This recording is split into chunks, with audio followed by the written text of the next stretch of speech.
प्रियंका गांधी का वायनाड से चुनाव लड़ने और दिल्ली में पानी की समस्या पे कांग्रेस महिला की राष्ट्रीय अध्यक्ष अलका लांबा ने न्यूज़ वन इंडिया के साथ खास बात की। उन्होंने क्या कुछ कहा, उन्हें सुनते हैं।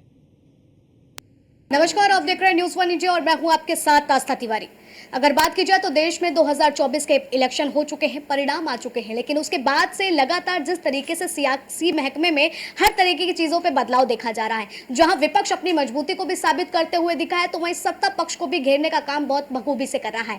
ऐसे में हमारे साथ में कांग्रेस महिला राष्ट्रीय अध्यक्ष अलका लांबा जी मौजूद हैं, जिनसे चर्चा करेंगे और जानेंगे कि क्या कुछ आगे की रणनीति तैयार कर रही है। अलका जी, आपका बहुत बहुत स्वागत है न्यूज़ वन इंडिया पर। सीधे सवाल लूंगी, क्या कुछ रणनीति अब विपक्ष की तैयार है, क्योंकि विपक्ष ने अपनी मजबूती को दिखा दिया है इस बार के चुनावों में? देखिए, हमें खुशी है कि लोकतंत्र जिंदा रखने की जो हमारी लड़ाई थी कि लोकतंत्र की हत्या हो रही है, उसको जिंदा रखने में हम कामयाब हुए और उस लोकतंत्र में विपक्ष की आवाज़ बुलंद रहे, मजबूत रहे, सत्ता में घमंड ना आए संख्या बल पर, क्योंकि 400 पार का दावा किया जा रहा था। ऐसा लगा एक तानाशाह अहंकारी सत्ता वापसी आने के लिए मांग रही है 400 सीटें।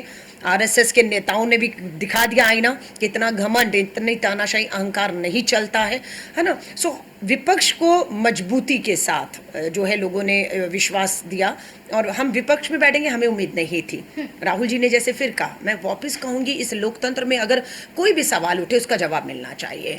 सवाल ईवीएम पे एक बार फिर से उठ खड़ा हो गया है। एलन मस्क ने कहा है कि ईवीएम पर विश्वास नहीं किया जा सकता है और राहुल गांधी जी ने भी उस पर कहा है कि लोकतंत्र में ये सवाल बार बार उठ रहे हैं। और महाराष्ट्र में एक शिवसेना जो है उनका सांसद जीतता है और पता लगता है कि मोबाइल का ओटीपी ईवीएम कनेक्टेड है या नहीं हमें नहीं मालूम है, लेकिन एक सवाल, एक शक पैदा हुआ है और एफआईआर महाराष्ट्र पुलिस ने की है।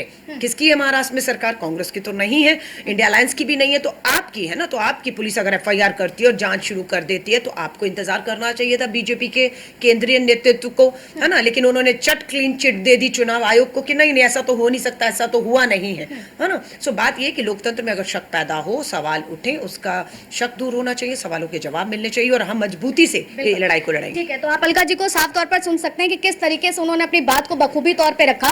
फिलहाल तब तक के लिए आप बने रहे न्यूज़ वन इंडिया पर। कैमरा पर्सन रविकांत के साथ आस्था तिवारी।